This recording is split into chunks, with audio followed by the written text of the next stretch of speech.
statistically kind of eliminated from the brackets. He's going to probably look to get a little bit of redemption on this run here as looks like we're off.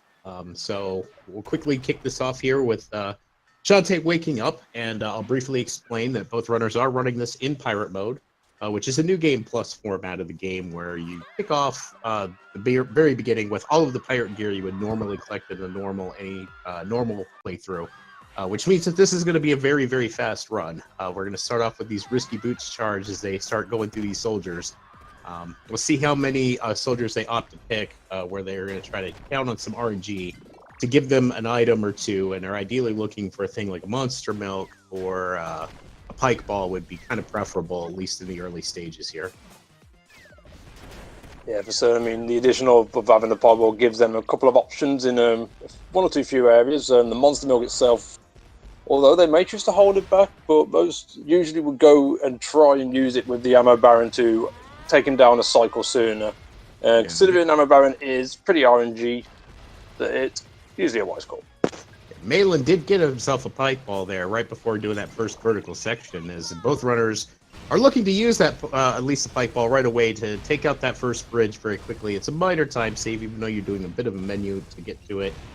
It just breaks that bridge down much faster than you're just able to scimitar the rest. Both runners doing a jump there on that next one to avoid a 1 second dialogue with Sky and Bolo. So very, very close. I mean, these guys are neck and neck, and Maelin getting a second pike ball on that last guard right before entering into our first boss fight. Yeah, first up is the ammo baron. As mentioned, he is a bit RNG. He can do one of 3 different assaults. He can charge you, he can shoot a black cannonball, or he can shoot a red cannonball. They'll be aiming to get the red cannonball and hit it back directly to knock him off his perch and start their assault. One thing we at least know is once he starts shooting off the cannonballs, until the red one is dissolved or missed or whatever it is, he will not charge for that particular phase. Yeah, CakeSauc3 getting a slight advantage here on that front. He was getting nothing but cannon shots. Maelin's had a couple of charges, but nothing too terrible. The runners are only just a few seconds apart, with Cake having just a slight lead on some slightly better RNG with that particular boss. But both handled very well. There was only kind of the usual standard amount of cycles that you would see, so nobody missed the required damage per knockout of the tank.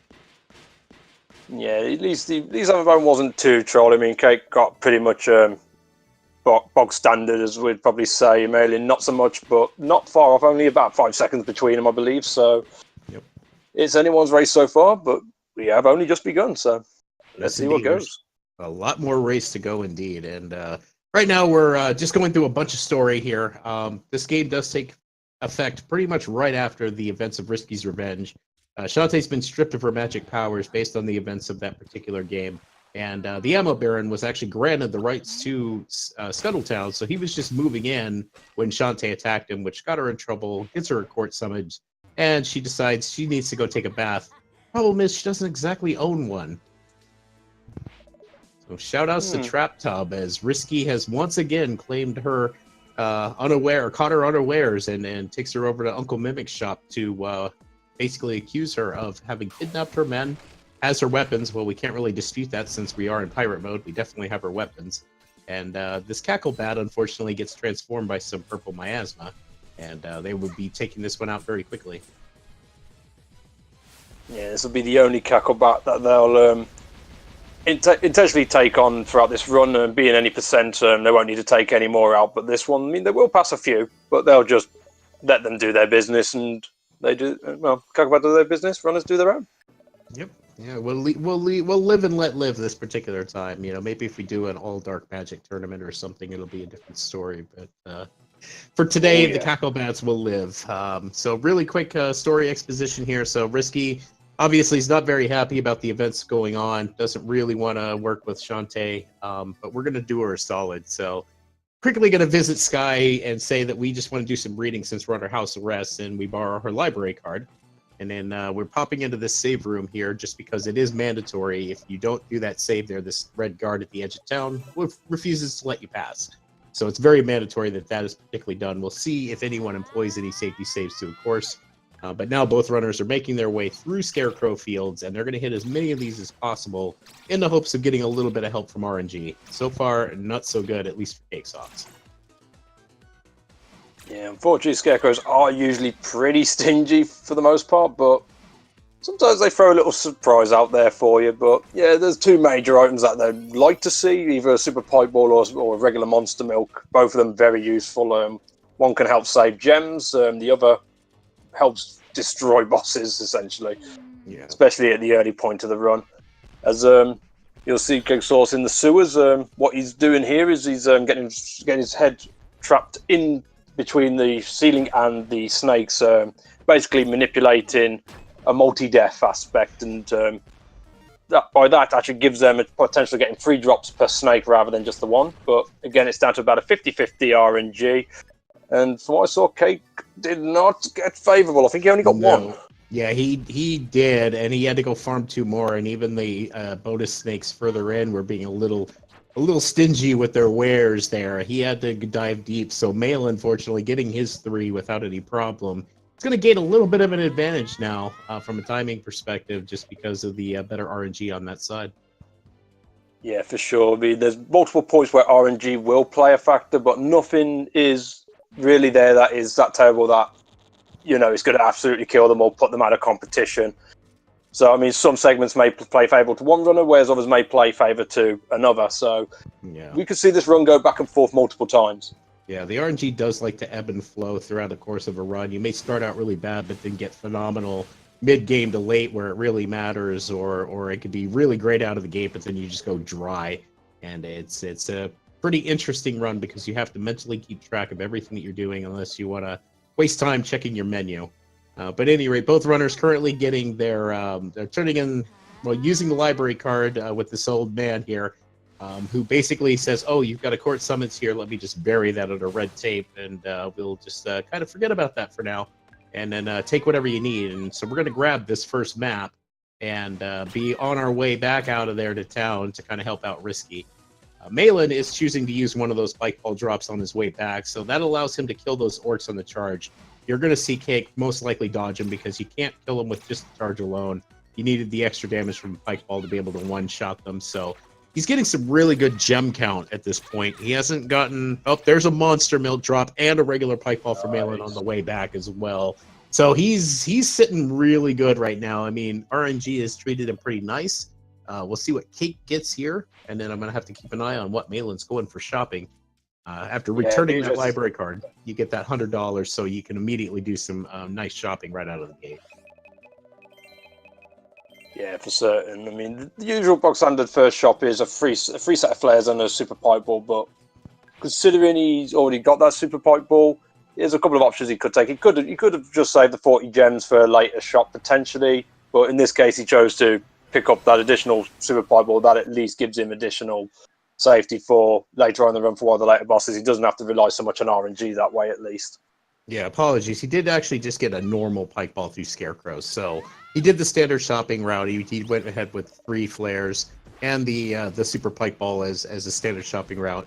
Does get an instant bubble shield though as he gets to Saliva Island. I almost said Spittle Island. So RNG again continuing to favor Maelin a little bit as he gets a very necessary item for late game. In that bubble shield. God, I can't talk today. But both runners are currently navigating here. They're going to find these 2 beautiful women, Twitch and Vinegar. Yes, that is their name. Who came here to kind of soak in the waters, but the waters have run dry. But at least they brought us ham.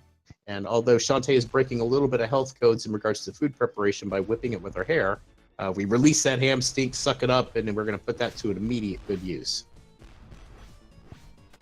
Yeah, that will enable them to progress on and activate the old Giga Lumix. There's a couple of things that can be done to speed up. One that you will have seen is the pausing and unpausing multiple times. This usually takes 3. I'll skip the animation of the Giga Lumix blinking after the ham sting is traversed in. There is another thing that they could have done, but neither of them decided to go for it. Because I mean, there's a slight risk that if you do it a bit too late, you'll fall back down and just cost you a bit of time. Yeah. But if you can get both of them, it just skips that bit of scene right out. Yeah, so getting the blink skips is fair enough. I mean, that other cut is just a little tricky, and as you say, it is a potential time loss, especially if you're stubborn like me and go for it multiple times until you get it. But at any rate, we find out why this place is called Saliva Island. So the Gigalumix, did fill that pool of water down there, and those girls looked very happy about it. But as they went to their swimwear, the sun reflected off of their skin and revealed this Petrify spell, which we're going to take to this old man we didn't run into. Normally, you bump into this guy first. He gives you a ring. You got to do some other stuff, but pirate mode allows us to skip some of the earlier bits. The problem is he doesn't realize that casting Petrify doesn't unpetrify; it petrifies. And all I'm going to say is, well, at least him and his fiance are together again. Beat me to the punch. All right, so we got a quick little detour here for both of these runners. They're going to be using the secret entrance to a retro dungeon, and Turkey, if you could talk about that for a minute. Yeah, sure. No, well, I'll try to. Well, yeah, as he says, it's an Easter egg in this game where it's a replica of sorts of the original GBC First Lab from Game Boy Color, the original Shantae. The intention here is to collect a couple of keys, but thankfully in this game, keys are not mandatory to any specific dungeon. They can be stockpiled and used at other places, so they'll be able to get 2 keys out of here, which will help them for a dungeon much later on, which saves roughly about 2/3 of that lab. So it's a nice time save for sure. And there's also some additional gems down here to stock up on, which will help them out with their secondary shop as they see fit. Yep. And both runners having no trouble navigating through here, getting their keys almost simultaneously. It kind of edged his way back in the lead a little bit with just some slight or little tighter platforming. So yet another lead change so far with this particular run is both runners will now be running through the actual meat of the real dungeon that they're in. Both choosing to hit all 4 enemies, getting no drops, just a couple of gems is all, nothing big. So unfortunately, those snakes could give it a monster milk. Did not work out in this regard, but again, nothing big there. It's not unexpected to get nothing. Yeah, right, RNG, I mean, it's fun. Yeah, it always does that. Like I say, it comes and goes, and you just kind of have to roll with whatever it gives. Anyway, so CakeSauc3 walking into this gauntlet room, you get trapped in here with these 2 wet men, and the best strat to do is what he's doing right now. You basically pogo on them, and the reason for that is because the pogo actually will strike both of them, where the cannon will only hit one of them. Not sure why that is, but it's just kind of how things work out. So it's a little faster to continue to pogo. That way we're dealing damage to both, and you'd rather just get through it as quickly as possible. As both runners now making their way into our first boss, the Cyclops plant. And yeah, like with what they did with the snakes, the main aim is what they're going to do for the first phase. They're going to try and again get themselves trapped between the ceiling and the eye wall to score massive damage with a scimitar, just to rip through him that way. The second phase, there's a little bit of RNG as to where the eyeball's going to move at first, but they're going to position themselves right, cannon up, and then at the right time, hit that scimitar to rip damage by doing the same method of getting caught between a rock and a hard place, I guess. And then, one way of putting it. Yeah. Both runners not quite getting the most optimal. Like Cake originally in the first part of the second phase wasn't pinned exactly against the ceiling, so missed out a little DPS. The eyeball had a chance to settle, but it was still a really good fight. Maelin now currently is struggling a bit as this fight gets a little out of hand quickly if you're not able to keep up with everything that's going on there. But also taking him down just a few seconds later, we're probably still looking at about a 10-second disparity between these 2 runners. So it's a really close match up through the first actual island. All right, so Cake is going to be running off of this island really quick. It only takes just a few seconds, about 6 seconds or so, to get off of here. He did kind of hit a couple of extra enemies, but that's not a huge time loss. He gives that map that we get from the Tinkerbat there for Spiderweb Island over to Risky, who's our current partner in crime, and we'll be visiting our next island right away. Yeah, moving on to Spiderweb Island, home of the Marmite section of the run, as I like to call it these days. Apart from that, I don't really want to talk about it. That's fair. So it's a dark, dank place. There's zombies, there's ghosts. These ghosts are really big trolls. We know that they appear in general areas, but it seems like when you're trying to go fast, they appear in the most annoying place, which is usually right in your path. And Cake found that out the hard way by taking one. Didn't get knocked all the way down to the bottom of the screen, which is fortunate. That could be like what could actually happen here. But the main thing is just to keep moving as quickly as possible, otherwise he'll get swarmed. And he'll be entering the next section, which I will spare Turkey tonight. I'm feeling generous. This will be considered the auto scroller of this game. It's Run Run Roddy Tops. So we find Roddy trapped by this giant spider, save her just in the nick of time.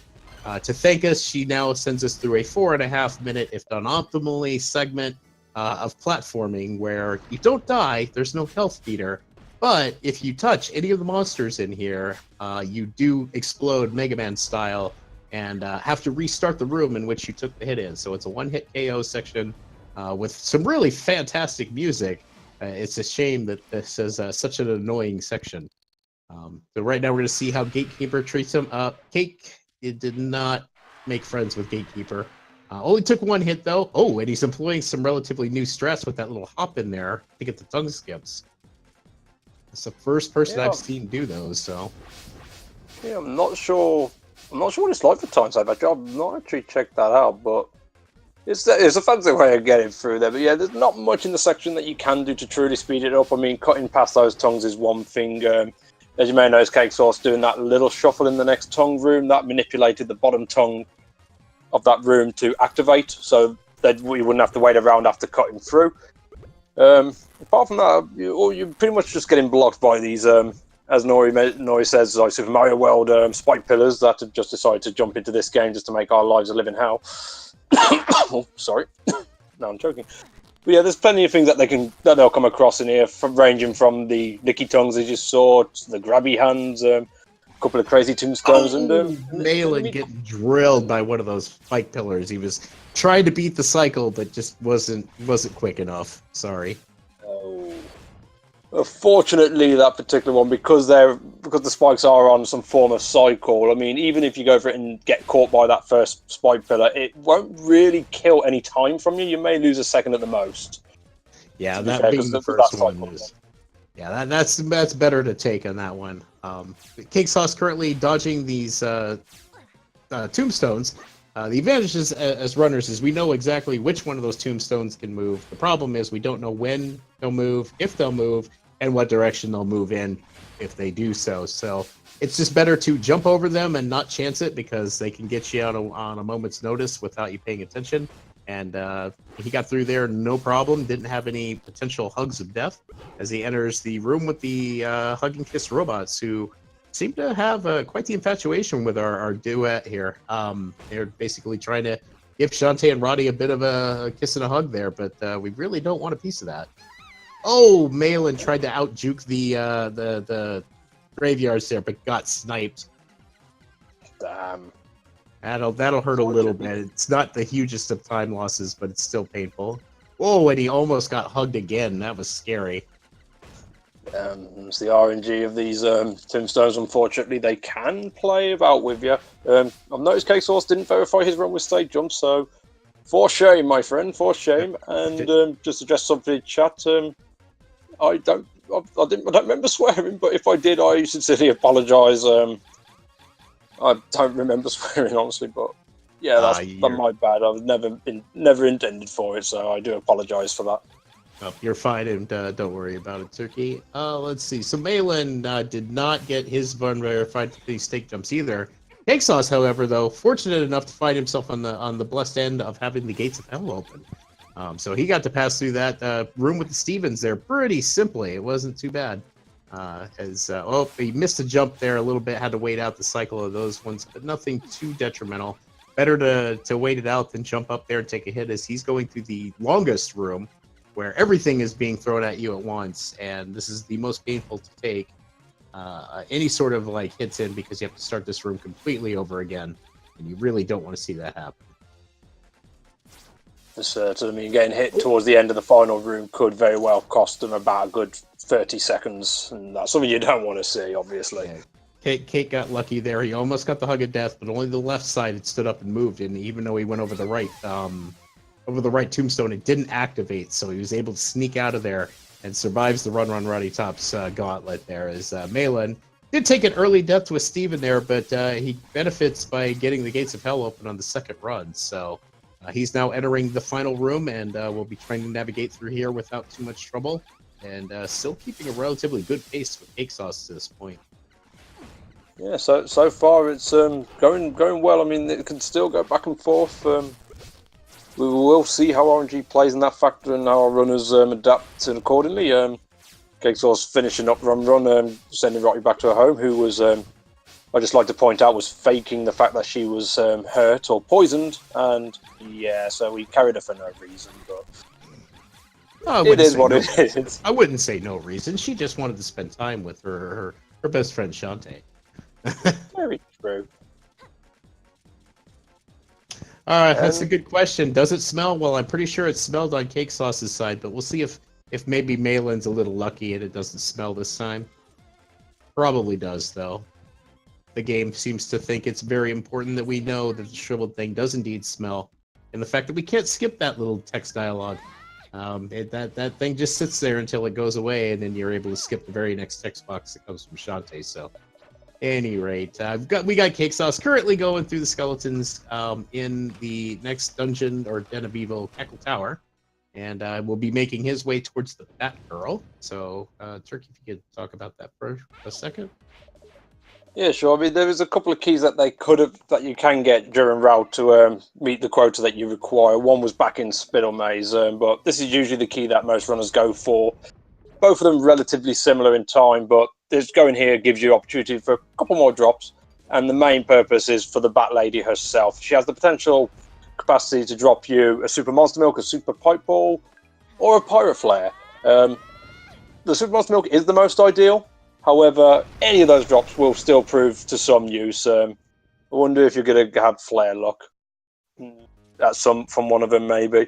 But no, not from Cake. Sorry, he got a super pipe ball, I believe. Yeah, they're not me. I'm sorry. They're not going to get flares. The one thing I do want to point out is he had to take that Batgirl on without a pipe ball. He still has yet to get really any good RNG drops. So he had to take that a little slower than he probably would have wanted to. At least he finally got something from the Batgirl. So the game's starting to maybe take some pity on Cake, but right now he's still running a very economy run at this point. We'll see what happens with Maelin. So he did land another pike ball, but he's kind of flushing those already at this point. He's probably wanting to start to see some of those supers drop here. Oh, definitely. But I mean, he's at least got a couple of regular pipe balls, so he's at least got something that you can use. CakeSauc at the moment, as you say, pretty barren in the item department so far. But I mean, this is still considered the early RNG aspect for item management. The more important part of the run for item management comes not long after this section, as we have our next boss, the Emperor Spider. I'll let you take this one if you like.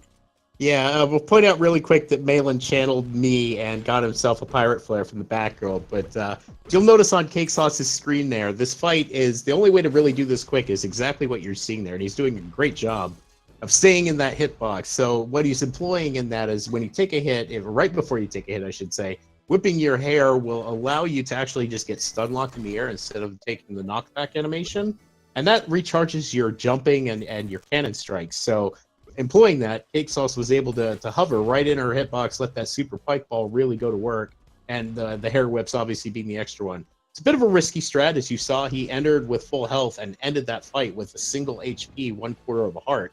And the main thing you definitely want to do in that strat is make sure that you take that spider down. You don't want to lose your auto potion there. It's a good safety net for later.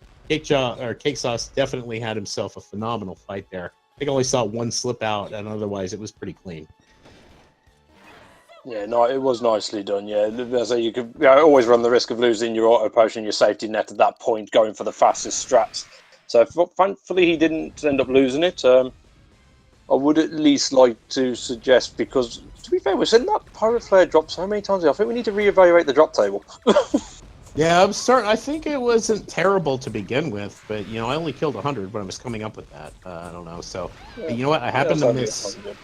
I didn't see any drops for Cake on his first charge through those cacti. So again, RNG is really forsaking Cake tonight. I'm not sure what he's done to kind of anger them, but hopefully at some point they'll turn that frown upside down and start giving him some stuff here. Veteran status seems to be applied. Yeah, definitely. Maelin also taking down the spider without losing his auto potion. Probably lost a little bit of time on how that fight went, but still it was really good. I mean, the important achievement there, not losing that auto potion. So Maelin still fighting to keep pace as we start a little bit of backtracking at this point. We get our we have to quickly go to tan line, which I'll talk about really quick. We want to charge those cactuses. They have potential of dropping a couple of different items that are desirable: bubble shields and monster melts. Again, Cake not getting anything. We'll see how Maelin does. He's basically starting his boat ride over there. But once we're there, we meet Squid Baron. He was sent there by us on vacation, hoping for a really good time, and unfortunately did not.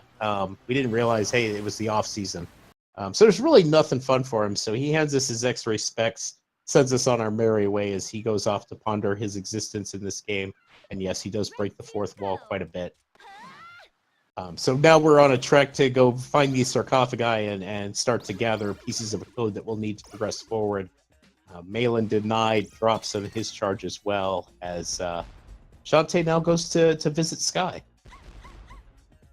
Yeah, just want to quickly point out, Cake did actually get a bubble shield on his way around Saliva, so he's at least got that finally a bit of RNG working for him there. So I'm sure he's going to have a bit of a smile on his face. But as you say, to visit Sky, and the thing to note here is don't date Sky. You're going to have a bad time. Yeah, it's implied that Sky's dad has killed many a boyfriend of Sky, or at least something weird like that happens is the actual implication, but it's not the first time, and probably won't be the last time either. Maelin, want to point out, took a moment to kill a Scorp Gal on his visit to Tan Line and was rewarded with a Super Pike Ball. So he's starting to get some of the mid-game RNG as CakeSauc is starting his second charge through the cactuses. And finally, he lands another bubble shield, which is good. You can use that for another boss, but he's going to have to start thinking about picking up some gems here to mitigate some of this bad RNG at this point. Yeah, for certain. I mean, I noticed he took the more classic shop of the free flares and a super monster milk to ensure that he has a milk for the next boss of this run. So he will need to go back to the shop to pick up a couple more flares for the run. So I'm sure that if the RNG does decide to troll him, then he's at least going to be able to cover himself by hitting some favourable favourable gem spots to be able to pick up what he's missing. Finally, he gets himself one super pike ball through his two charges.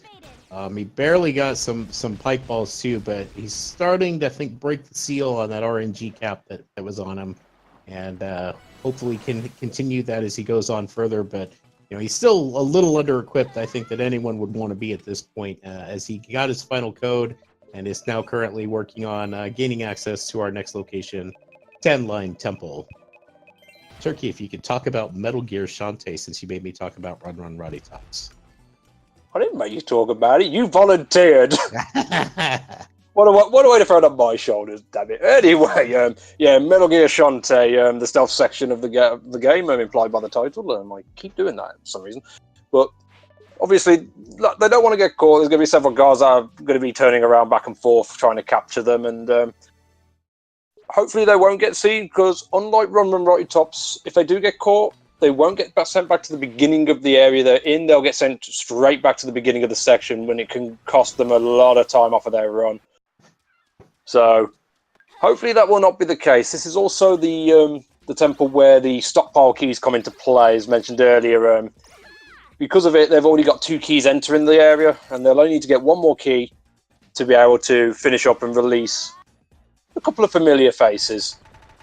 So we'll see how it goes. Yeah, Cake currently in the last room, setting up for his usual kind of version of the one cycle. It's been relatively consistent for him here, so yep, making it through, no problem, no time lost. So CakeSauc having a really good 10-line temple there, and nice. Able to make his way out as he's gonna start using those keys that Turkey mentioned. And Maelin is just finishing up his kind of last code there. I think he saw 1 super pike ball in that charge. He got another pike ball right after it, but the text box looked like it was the proper one for super. So Maelin continuing to kind of clean up a little bit, at least in the super pike ball department. Probably wants to start seeing a few milks. Yeah, I'm not sure what he picked up from the shop. I'm going to guess he went with the traditional 3 flares Super Mars milk. So I'm at least saying he's got 1 on his person, but I think he's at least on 3 Super Pipe Balls.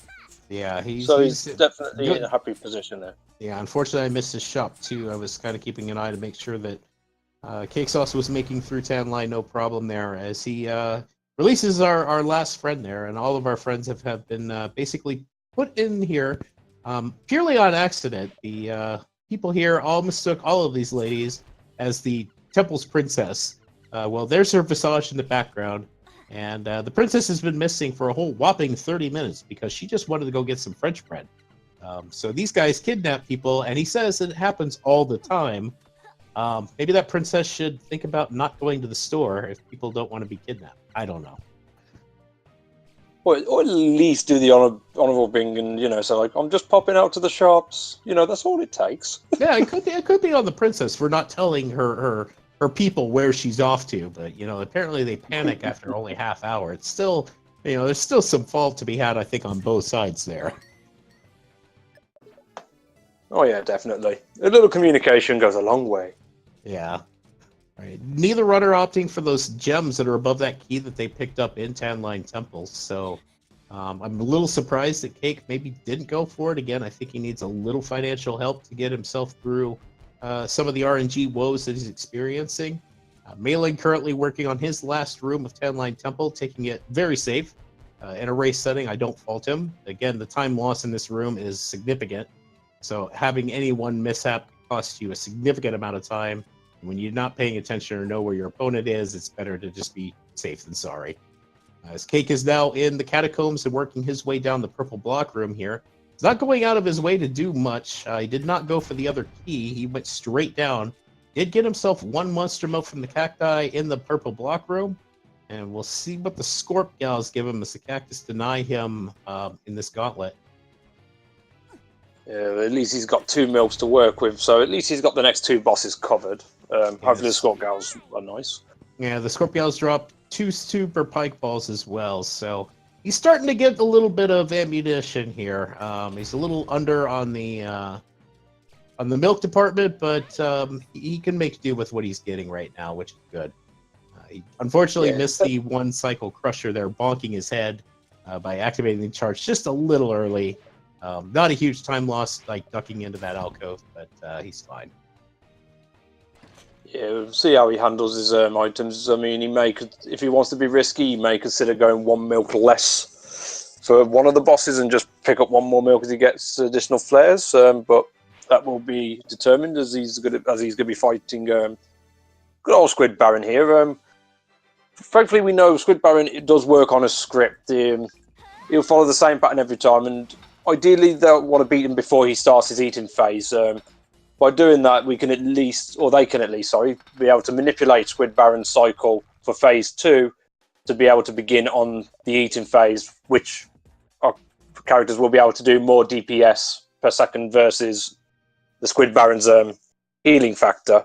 But Cake opted to go milkless for this fight. I'm a bit surprised by that, honestly, but maybe he feels more comfortable fighting Squid Baron rather than someone like Dagran, maybe? Possibly. I mean, I don't know that he's 100% up on kind of how quickly things happen there, but handling it, no problem. I mean, even though he didn't get to follow the script per se, he had no trouble with that fight. So, again, could be down to comfort level. If he wants some milk for Dagran, I don't fault him for that either. That fight can get out of control very, very quickly. So, of course, he's... yeah, carry on. Oh, sorry, I thought you were saying something there, but yeah. Cake is finished there with our boy as Maelin comes in, so minor high five as the runners kind of pass each other there, and Maelin will now be going down the purple room, getting himself a monster milk, while CakeSauc3 will be doing a diversion here really quick. We got the map to the next island, but we have to make a shortcut here. And wisely doing so because it's a huge time loss if you just go there without getting the next item. Other bubble shield for Maelin. He doesn't necessarily need that unless it's his second, and then he's got a little extra safety for our next to last boss. Oh! But getting clipped by that killer Mantis' scythe. That's 4 points of damage. Goodbye auto potion, unfortunately. Now we're going to have to see how Maelin decides to play things moving forward, because his safety net is now gone, as he gets a Super Pike Ball and a Super Monster Milk from the Scorpcals. And Cake will be getting Mudbog Island after taking that detour to grab that Death Mask from Bolo in town. And this is a interesting thing. You're going to notice some really skillful platforming here, most likely, to get through. Unfortunately, there's a ceiling overhead, so you can't just like stay way up in the air, as Cake just found out the hard way. And if he doesn't get that charge off quickly, he would have gotten swarmed, but got out of there before things got out of hand. Yeah, this particular area, this island, is pretty dangerous when you're not fully used to it. I say, enemies do anywhere from 2 points to 4 points of damage, and it can be scary at times, to be honest.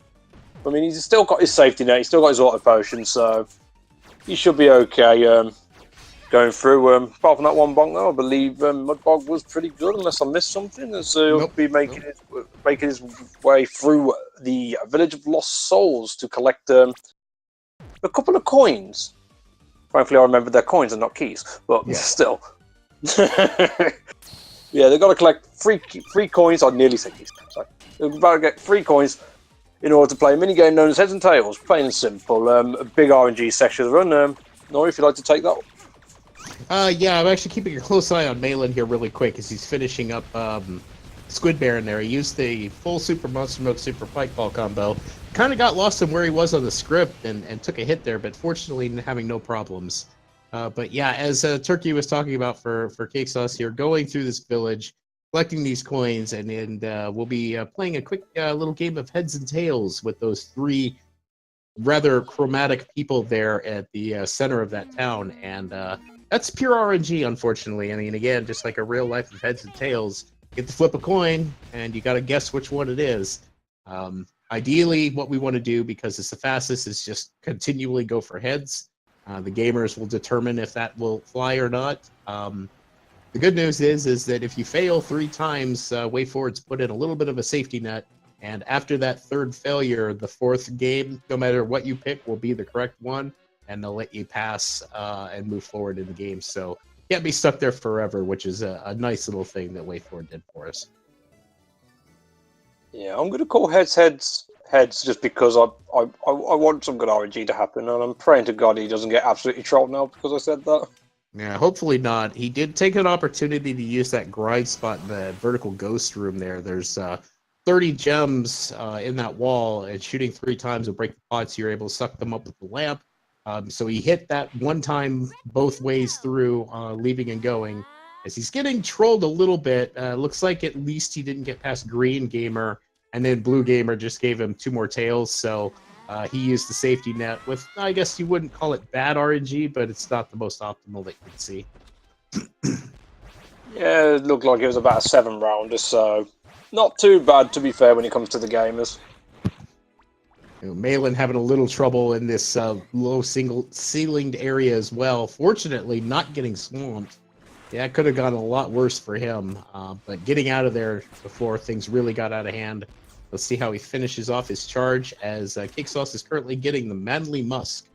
This is our next required item in order to access the next dungeon, because Euclid of Suffering does not deal with flowery, nice-smelling girls. They want the smelliest of the smelly in there, so this Manly Musk will fit the bill, as the dungeon actually does refer to you as a mutant buffalo, and then allows you access so that they can give you some good torture, and mention that they will be bringing Dagron out to entertain.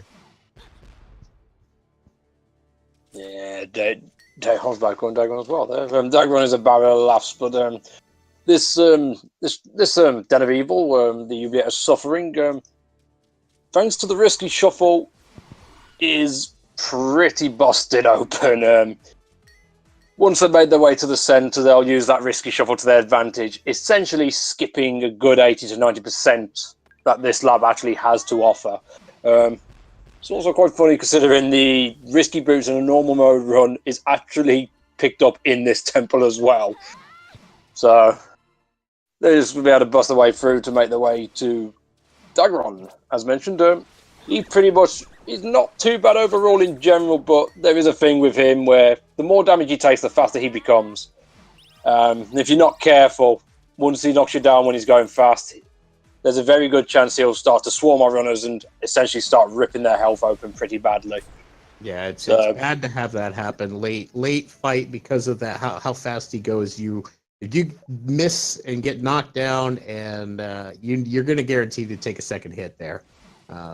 Cake at first thinking, no, I'm not going to use a monster milk on this guy, but changes his mind during the second phase there. So gets a really clean first, and then barely recovers on that one. This is where Dagger starts to really shine. Oh, he's one hit away.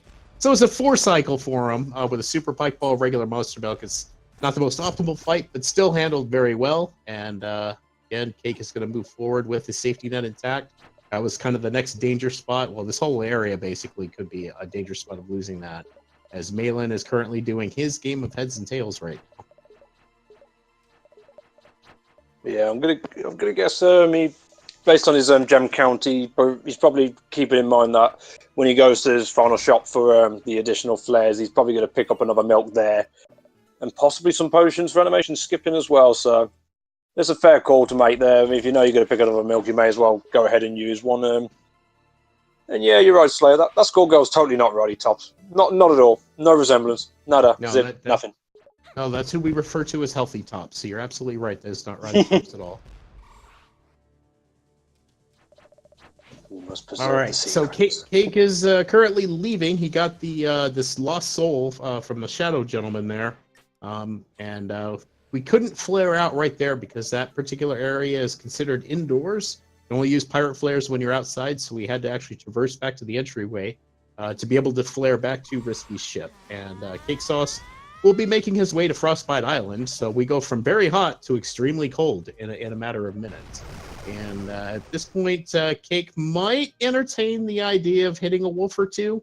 The drop chance being only about 1% for the super items, and they can drop either super monster milk or super pike ball. But looks like he's going to opt to at least skip them. He does before the little cutscene here with Ammo Baron and Techno Baron. We're now kind of been sent on a fetch quest to go find out where the targeting module is that Ammo Baron is looking for. And the Techno Baron has hired a new assistant, so we're going to go and track that down for him, as Maelin is now currently on his approach and making his way towards Dagron as well, so we'll see how his fight goes when he gets there.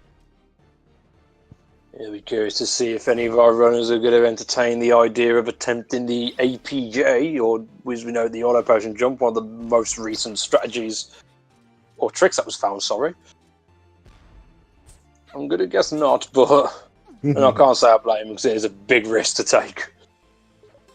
Yeah, I think they're primarily leveraging. Sorry, I'm just responding to chat here, but they're leveraging about 5 of them right now, but do have additional channels ready, as demand and available volunteers are around and available. So yeah, it's up to 8 officially that are out there. It's just currently just using the 5 at the moment, and it's off and on that you see something here.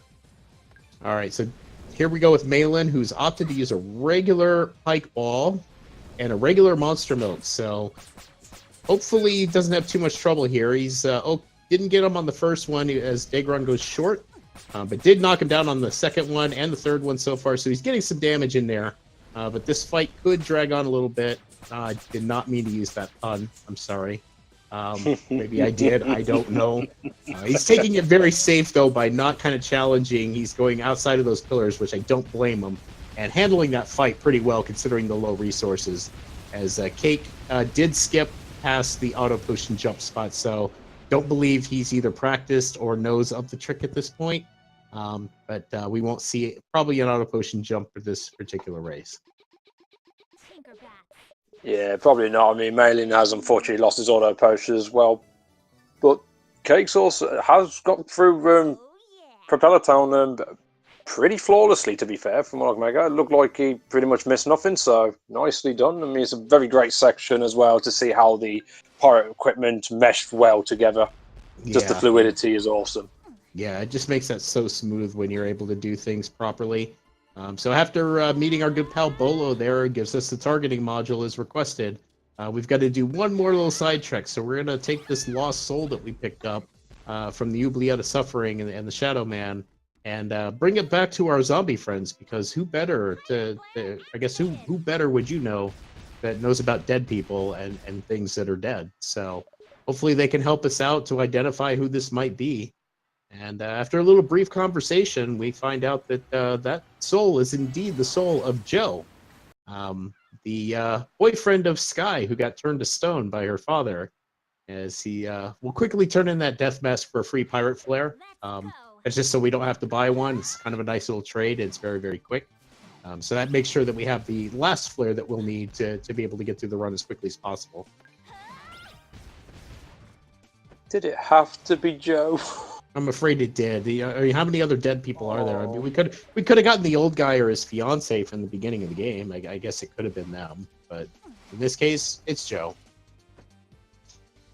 Oh well, we win some, we lose some. But yeah, apart from the soul of Joe as part of a fetch quest, they've also got an enchanted blade from earlier in the run, which they're going to return to the rightful owner now to complete the fetch quest to be able to open up the next Den of Evil. Hopefully, we'll see if CakeSauc3 will be able to verify the run with a nutbuster. Yeah, we'll find out. I was paying attention to his shopping there. He did manage to purchase one monster milk, so he was definitely supplementing some of the really bad RNG that he's experienced in this run. I did also get a regular pike ball from one of the scarecrows. And, what do you know? Nutbuster achieved, Turkey. Nutbuster achieved. Yay! I could sleep happy tonight. Yeah, somebody finally got one since I failed earlier, and yeah, whatever. Oh, no, denied! He walks away first before flaring. Why, CakeSauc3? Why? For shame! I feel he does that to you on purpose, but that's just me. I wouldn't be surprised. Oh, we're gonna have a word with him anyway. Get back on Maelin, going through the Propeller Town as well, doing a good job of it. From what I picked up there. Yeah, he had a little trouble with that airflow just then, in kind of the last real vertical, the second to last real vertical section. But it didn't take any spikes or anything. He's actually taking time to charge through these robots. I find it interesting call, unless he's really feeling the need for a regular pike ball or some gems, or he's just not comfortable in floating over. But again, skipping the auto potion jump room, we won't be seeing an auto potion jump from him either. As he's going to take these airflows over. Again, it's only about a 10-second time save approximately. So I don't fault him for not doing that because, I don't even think he has his auto potion at this point anyway. And I don't recall seeing him purchase one. Ooh. He unfortunately lost it to the slicer. Yeah. You have to buffer that jump before going into that room, or otherwise you kind of clip the edge of the platform, which Maelin did, but was lucky enough to kind of clutch it out and save it. Without taking just a little bit of damage there by taking a fall. As CakeSauc3 has already opened up the abandoned factory, is currently going through and collecting his second key. And he didn't opt for any additional keys in the routing, so he'll be grabbing all three here, but using some potions that he purchased in his last shop, just to do some animation skips, save himself a few seconds here and there, and hopefully will not be trolled by our least favorite ice block in this last room.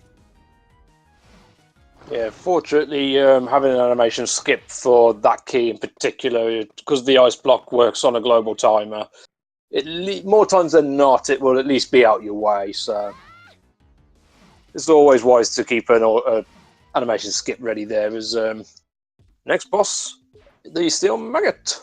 Right. Oh, fun times. Yeah, when we speak RNG, this is the RNG, the boss of this run. As you see, 3 buttons on his back, and they're going to try and get the pattern out of him to be able to expose his tail to be able to cause damage. What that pattern is completely unknown as we enter, and it also changes after each round as well as every time you play this game and every time you go through this boss fight. So it's a case of process of elimination to figure out the code and then just absolutely wail on him. Yeah, Cake having a little trouble with it, but fortunately he did have that extra bubble shield and leveraged it, so he was able to hover up there, try another button whenever he got one incorrect without worrying about taking the 4 points of damage one of those shots do. But still struggled a little bit with it, but only took a couple of contact damage, costing himself like a whole heart.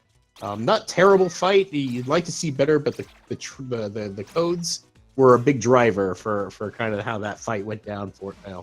And again, adjusting to it accordingly. Cake getting on. He'll be getting his final map and getting ready to go visit the Lonely Grave and take on our final boss. The I just completely blanked the name, but Pirate Master. That's the guy. Pirate Master. Yes. Turkey, you're contagious. Just warning you. Maelin, unfortunately, just getting me prepped for the next year or two. Yeah, Maelin, unfortunately, not getting Nutbuster. We'll see if he adjusts just to validate his run. We're kidding. You don't really need to do that. It's a joke. I wouldn't anticipate him to do it either. Yeah, he's going to pop his flare right away. And here we are at the Lonely Grave. And there wasn't much going on until we got there. But suddenly, big, giant, spoopy purple ghost appears. And he's not too happy with Risky, as he's going to opt to just take her. I guess I wouldn't be too happy with someone who betrayed me, allowed the genies to beat me, put me in a grave, and then also take my face and wear it as part of your garb. I'm pretty sure that would make me pretty upset as well. Yeah, probably lose a few hours of sleep over that for certain. Oh, yeah. But Cake then is sent on his merry way. Obviously, we see that Scuttletown doesn't look so happy as the Pirate Master has taken over and is occupied and moved in.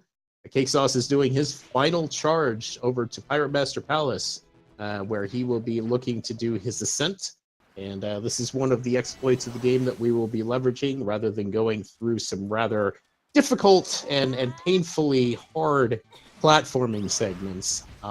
We can actually skip all of these, even in the no out of bounds category, by leveraging a little exploit with the hat, and the fact that when you pop it out, it gives you about a 1 to 2 pixel boost, and using that twice with 3 properly timed cannons at the apex of their height will allow you to just get up to the next platform. So Cake is currently working on his way up there. Seen him once, and I'm going to keep an eye on Maelin as he's coming up on Steel Maggot here. Yeah, as I noticed, Maelin picking up another Super Monster Mill from the shop a while back, so I'm pretty sure he's set for the run. He may even have the strongest items available to finish off the remaining bosses of the run. Yeah, I just have to. I think the Steel Maggot has not been his friend in the tournament, so hopefully this is like the vengeance moment for Maelin. I'd like to see him put this boss down, as I believe that this one's gotten him twice, and I haven't seen a safety save from him. So I think it was Squid Baron, actually. I know Squid Baron's at least had him once, so I'm not sure if Steel Maggot had him the second time round. Gotcha. Well, Cake is currently on our final boss, having made it up the tower right now. The back and forth that you're seeing there is teleporting as RNG. Ideally, you want to see him teleport from one of the sides to the middle pretty consistently. Cake's only seen one of those so far, but that bubble shield is very important. Those purple orbs that the Pirate Master is flying in spread formation would one-shot Shantae. That's 8 points of damage, 2 hearts. So the bubble shield makes you impervious to that. The only thing that what you have to worry about is just taking physical damage from the Pirate Master. But no problem for CakeSauc3. It was a really good fight with a regular Monster Milk, and he finishes in first place with a SRL time of 53.09. So GG, CakeSauc3 on the victory. And that is GG, and that puts him 3-1 into the group stage, and I think, probably based on his averages, he may have qualified, but I'm not going to call it yet, just in case I've calculated wrong. No, this is very... Sorry, I was just going to say, as what I mentioned earlier when we mentioned about the ice block being a troll. Unfortunately, it did do that to Maelin, which was a shame. Just came out and squishy squish. Yeah, it's not a big deal. It's 1 point of damage. You start the room over. It's really more of an annoyance, but yeah, again, definitely. From Cake's perspective, this run is the fastest that he's put up in the tournament. So this is right in ballpark. All 4 of his runs being between low to mid 53s. So he's been very, very consistent throughout here. And again, that win will pretty much, I think, for this group, at least secure him a passage to the bracket sections. We got to wait for a few other things to play out there, but he's definitely making a very strong bid for it. Yeah, I believe so. I think as we've still got one racer to have their final race as well, but with one of the racers that has finished the group stage, I think it's average of around the 55 mark. I think CakeSauc3 is closer to 53s. the 53s to the very high 53s at the most, something like that. So I think that he may not top the group, depending on what happens with Jungle Storm's race, but I'm pretty sure he's at least going to qualify. So GG on that, buddy. Hey guys, thanks. And speaking of which, here he is. And Cake is here for to talk about it. So, Cake, I guess my first question for you, man. How about that RNG? It was, yeah, I was kind of just laughing about it, I guess, because it was like every time I would kill something, I'm like, okay, I usually get a drop on this screen. Oh, didn't get a drop this time. Okay, well, how about this next screen? Nope, nothing there either. And then later on, I suddenly got a whole bunch of super pike balls, but just... And then it kind of felt like I got good RNG midway through the run, but I didn't have anything early on. So it was like I couldn't plan for anything, and then suddenly I had a bunch of stuff that went my way. And so it ended up okay, I would say.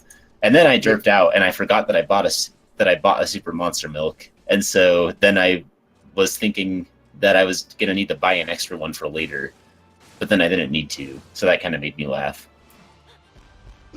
Yeah, that was the one thing we were noting. It was just like, is RNG ever gonna like actually give Cake a break here? Because it just, as you kept going, it was just nothing, and then finally, right about Tanline Island, we started to see that cap break a little bit, and then it was like, okay, well, he's getting plenty of this, but he's still short on some items there.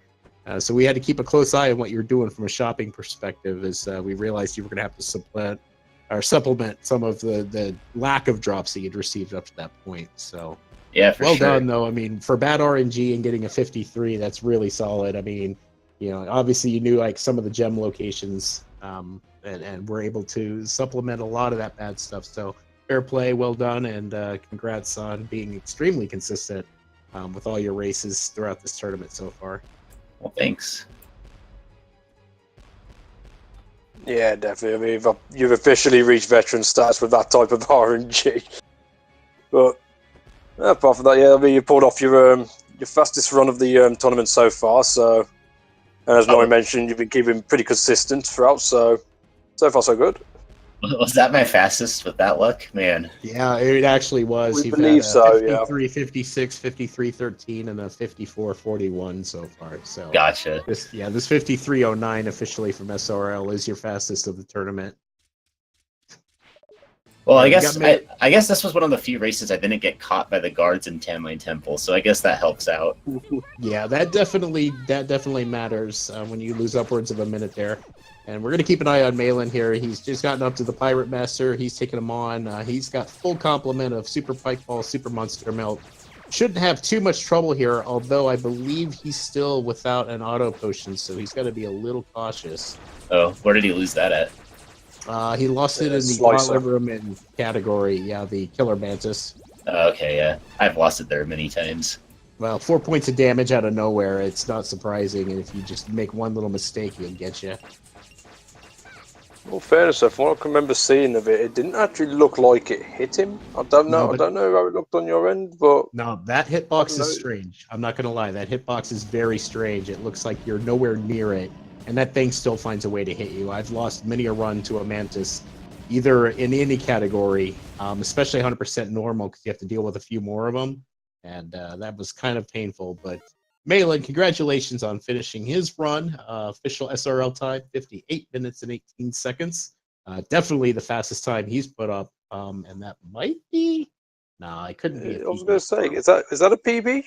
I don't think so. I'm going to double check, though, really quick. But I think... Oh, it is, actually. He had a fastest recorded time, 58:58. So 58:13 is indeed a PB for him. So GG on the PB as well. Yeah, he's going to be happy with that. As I think most of the tournament races have been just over the 1 hour mark, so being able to then pull out a PB in this one, nicely done. Doing that in a race format, and especially in a game like this, it's very good. But looks like he's ready for a bit of an interview. We'll go ahead and pull him in as well if everyone's good with that. Yep, let's do it. Hey, Maelin. Hey. Hey, welcome. Congrats on your PB, man. Good job. Thanks.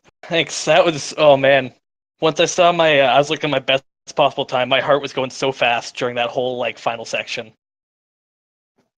I imagine, Yeah, especially trying to definitely. get up that tower and you building that anticipation, going, just got to get up here. I got to get up here. I got to get to that final boss, and then you start to see him kind of drop off a little bit, and it's like, okay, let's make it. And you made it there, no problem, and had a really easy fight with Pirate Master from what I saw. So Yeah, it overall I felt it went pretty well. It's gone probably one of the better Pirate Master fights I've had overall. I think with positioning. You start to see him kind of drop off a little bit, and it's like, Yeah, I believe you had a pretty good RNG overall as well. I know you got quite a few super pipe balls. At least I think you did.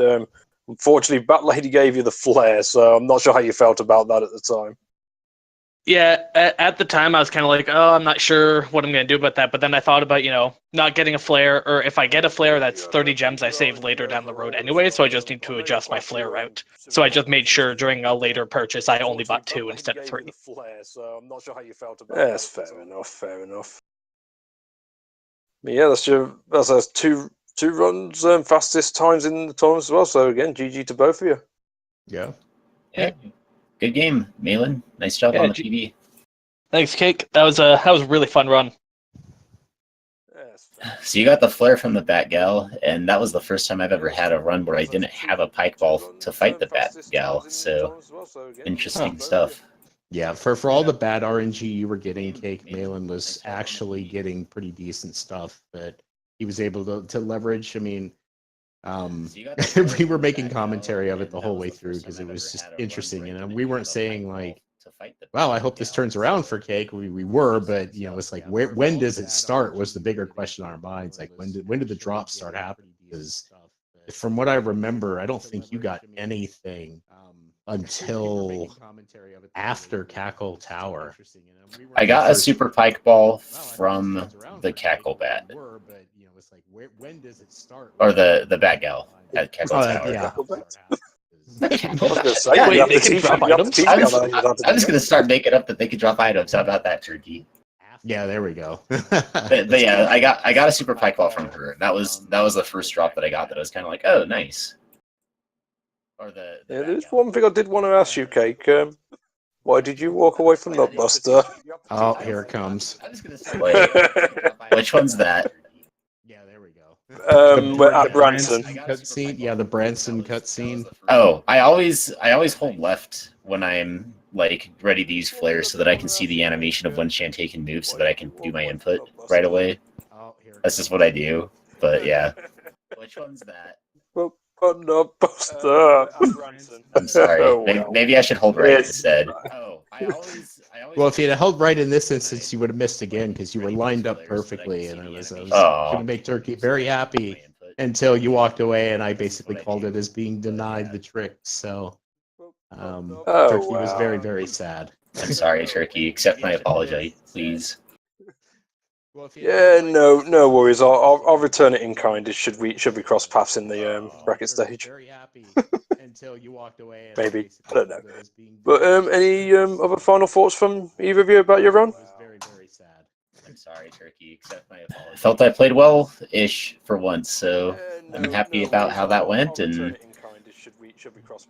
good job again to Maelin for the PB. Yeah. Thanks. Yeah, kind of.